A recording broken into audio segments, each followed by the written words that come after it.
Jack Ma का जन्म China के एक छोटे से हंजाओ गांव में हुआ था। जैक मा के माता पिता पारंपरिक गाने बजाकर कहानियां सुनाने का काम किया करते थे। जैक मा को बचपन से ही इंग्लिश सीखने की इच्छा हो गई थी, इसलिए वो हर दिन सुबह साइकिल से पास वाले होटल पर जाते थे जहां अक्सर विदेशी नागरिक ठहरते थे। जैक मा शुरू में उनके साथ एक टूटी फूटी इंग्लिश में बात किया करते थे, क्योंकि चाइना में चीनी मुख्य भाषा थी और इंग्लिश सीखना जरूरी नहीं माना जाता था। अब वो अपने खाली समय में विदेशी लोगों को मुफ्त में शहर का गाइड कराते थे, जिससे उनकी प्रैक्टिस भी होती थी और उनकी इंग्लिश में सुधार भी होता गया। उन्होंने 9 सालों तक यही काम किया। इन विदेशियों को गाइड करते करते एक विदेशी मित्र से उनकी गहरी दोस्ती हो गई, जो उन्हें पत्र लिखा करता था, और उसी विदेशी मित्र ने उन्हें जैक नाम दिया था, क्योंकि चीनी में उनका नाम बोलना और लिखना बहुत ही मुश्किल था। तब से उनको जैक के नाम से ही जाना जाता है। जैक मा के करियर की शुरुआत काफी चुनौतीपूर्ण रही। जैक मा ने 30 अलग अलग जगहों पर नौकरी के लिए अप्लाई किया, लेकिन हर बार उन्हें निराशा ही हाथ लगी। जैक मा ने सबसे पहले एक पुलिस की नौकरी के लिए अप्लाई किया था, लेकिन उन्हें देखकर उन्हें साफ मना कर दिया गया। इसके बाद वो एक बार केएफसी में भी नौकरी के लिए गए, जब केएफसी पहली बार उनके शहर में आया था। इस नौकरी के लिए 24 लोगों ने अप्लाई किया था, जिसमें से 23 लोगों को चुना गया, लेकिन एकमात्र जैक मा को ही रिजेक्ट कर दिया गया। इससे पता चलता है कि जैक मा ने अपने करियर की शुरुआत में कितनी ठोकरें खाई थी। 1994 में जैक मा ने पहली बार इंटरनेट का नाम सुना, और 1995 की शुरुआत में वो अपने दोस्तों की मदद से अमेरिका गए, जहां उन्होंने पहली बार इंटरनेट देखा। जैक मा ने इससे पहले कभी इंटरनेट नहीं चलाया था। उन्होंने जब पहली बार इंटरनेट चलाया तो उन्होंने बियर शब्द यानी भालू सर्च किया। उन्हें इससे संबंधित कई जानकारी अलग अलग देशों से मिली। उस सर्च में चाइना का नाम कहीं नहीं था।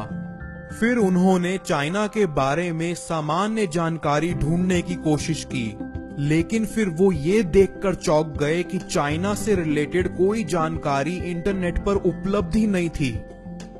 अपने देश की जानकारी इंटरनेट पर ना होने की वजह से जैक काफी दुखी हुए, क्योंकि इससे उन्हें लगा कि चाइना टेक्निकल क्षेत्र में अन्य देशों से काफी पीछे है और वो आगे बढ़ना ही नहीं चाहता है।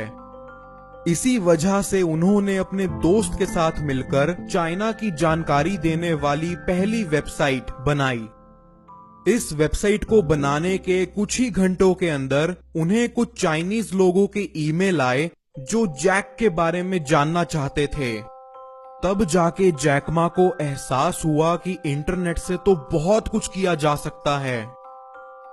1995 में जैक मा, उनकी पत्नी और दोस्तों ने मिलकर $20,000 इकट्ठे किए और एक कंपनी की शुरुआत की। इस कंपनी का मेन काम दूसरी कंपनियों के लिए वेबसाइट बनाना था।